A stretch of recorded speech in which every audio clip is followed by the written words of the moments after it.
What's going on, y'all? So today we got the motor and everything put in the car, built the turbo kit, put the brakes on it, did like little stupid odds and ends stuff.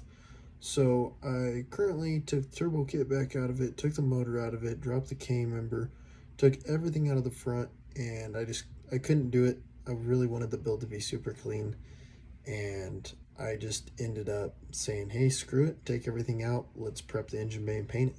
So that's what you're going to see in this video. It ended up turning out really good. So just, I've seen it, I've done it. So I'm just going to insert the clips. That way you guys can see it along the way. But it was a really long process. It took me a while to get it all prepped. Took a while to dry.